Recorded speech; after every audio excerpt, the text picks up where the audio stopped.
দেখো অভি ছোট, তাছাড়া ওর নতুন বিয়ে করেছে, ওর নতুন সংসার। তুমি যদি ওর স্ত্রীর সাথে ওর চোর অপবাদ দাও কিংবা অসম্মান করো, সেটা কি ভালো দেখায় বলো? আগের মাথায় যখন তখন যা কিছু বলাটাই কি সমাধান? ধৈর্য ধরে একটু শান্তভাবে ওকে যদি বোঝালো, ও ঠিকই বুঝবে। রাহুল, ওকে তো আমারও ভাইয়ের মতো। আমি কি বড় হিসেবে ওকে এইটুকুনি শাসনও করতে পারি না?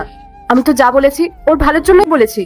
অবশ্যই শাসন করার অধিকার আছে, কিন্তু শাসন করার একটা ধর্ম থাকে। তোমাকে নিজের মায়ের মতো করে ভালোবাসে, কি শ্রদ্ধা করে, তাই ও হয়তো ওর অপমান চুপচাপ সহ্য করে নেবে। কিন্তু একজন স্ত্রী কি তার স্বামীর অপমান চুপচাপ সহ্য করে নেবে? এই বাড়িতে তুমি যদি এইভাবে অভিকে সেনার সামনে অপমান করো, তাহলে ওদের সম্পর্কের মধ্যে প্রভাব পড়তে পারে। মেঘা, তুমি যদি ভালো করে বুঝিয়ে বলতে, তাও ঠিকই বুঝতো। আচ্ছা রাহুল, এখন তুমিই বলো আমি কি করব, আর কতদিন এই অন্যায় মুখ বুজে সহ্য করব? মেঘা, শুধু শুধু বাড়িতে অশান্তি বাড়িয়ে কোনো লাভ নেই। একে অপরকে ক্ষমা করে দেওয়া শিখলে সংসার সুখের হয়। আমি তো বলবো তুমি অভির কাছে ক্ষমা চেয়ে নাও, দেখবে সবকিছু ঠিক হয়ে গেছে। আমি আসছি।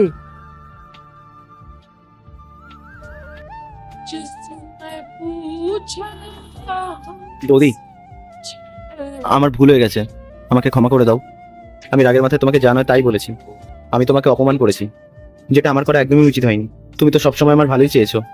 না অভি, ক্ষমা তো আমার চাওয়া উচিত। আমি তোমার উপরে চিৎকার করেছি, তোমার জামাটাও ছিঁড়ে দিয়েছি, সবার সামনে তোমাকে ছোট করেছি।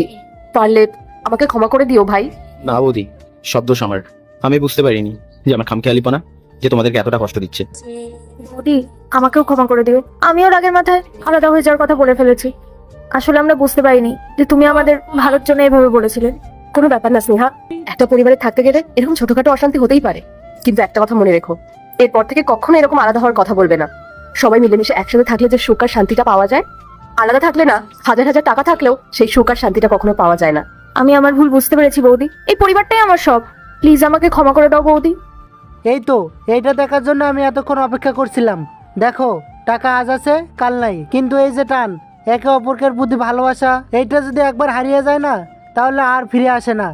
স্নেহা, আর আগে দেখবো কারা শয়তানকে হারিয়ে আল্লাহকে ভালোবাসে। যারা আল্লাহকে ভালোবাসে ভিডিওতে লাইক করে চ্যানেলটাকে সাবস্ক্রাইব করে দাও। যারা শয়তানকে ভালোবাসো তাদেরকে ভিডিওতে লাইক সাবস্ক্রাইব কিছুই করতে হবে না, কমেন্ট করো আল্লাহু আকবার। আজকে থেকে তুমি এই বাড়ির বউ না, তুমি এই বাড়ির সম্মান। আর মেঘা, তোমার জন্য আমি অনেকটা গর্বিত। আর এরপরে কি হয় দেখতে চাইলে পার্ট 2 লেখা কমেন্ট করো।